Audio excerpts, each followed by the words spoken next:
Bonjour, je suis Daniel Nyobeidja, consultant en recrutement, et aujourd'hui je vais vous entretenir sur les difficultés que nous rencontrons avec les candidats dans leur recherche d'emploi.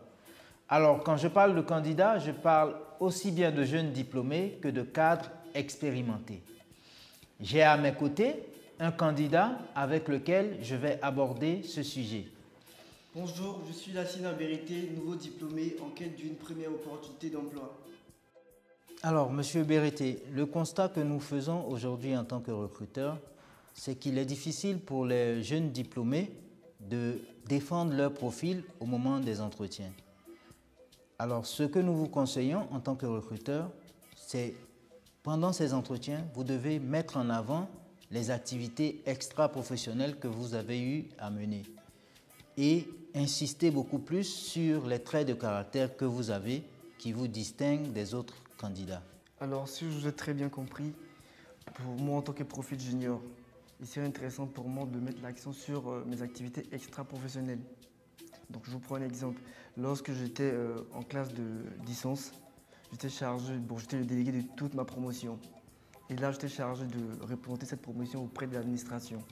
Effectivement, M. Berité, c'est un très bel exemple que vous avez pris qui démontre bien votre aptitude et vos capacités à prendre des responsabilités et aussi à représenter une équipe vis-à-vis d'une hiérarchie. Cependant, le deuxième constat que nous faisons est que les jeunes diplômés ne prennent pas le temps de rechercher des informations avant de venir en entretien.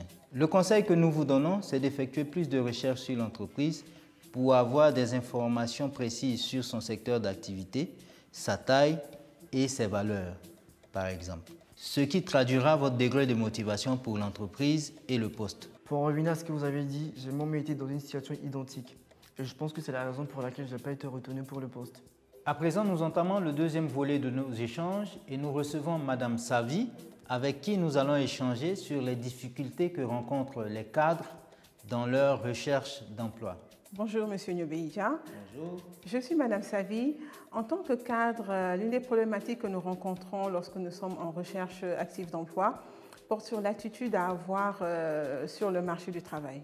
Alors, Madame Savi, être en recherche active pour un cadre demande beaucoup d'investissement personnel. Le conseil que nous vous donnons en tant que recruteur, il faudrait dans un premier temps que vous ayez un CV synthétique et accrocheur. Vous devez vous rendre visible sur les différents réseaux professionnels, participer aux différents événements professionnels organisés afin de faire de nouvelles rencontres et étendre votre réseau. Vous devez aussi bien cibler les entreprises que vous souhaitez intégrer afin de leur adresser des candidatures spontanées. Voici quelques conseils gagnants que nous vous donnons qui faciliteront votre recherche. Merci, M. Nyobeidja, pour ces conseils qui me seront très utiles. Une fois que j'aurai décroché mon entretien, comment mettre en avant mes compétences face à mon interlocuteur? Merci, Madame Savi. C'est une très belle préoccupation que vous avez. L'entretien est une étape primordiale pour décrocher un nouvel emploi. Il est important qu'il soit préparé au préalable avec beaucoup de minutie. Pendant l'entretien, vous aurez à présenter votre parcours de manière précise et synthétique et présenter aussi de manière factuelle les différentes réalisations que vous avez eu à faire tout au long de ces différentes expériences que vous avez. Ensuite, vous devrez démontrer une bonne maîtrise du marché, du secteur d'activité en général et de l'entreprise elle-même. Troisièmement, vous devez présenter vos motivations en insistant sur la valeur ajoutée qu'elles apporteront au sein de l'entreprise. Je m'explique.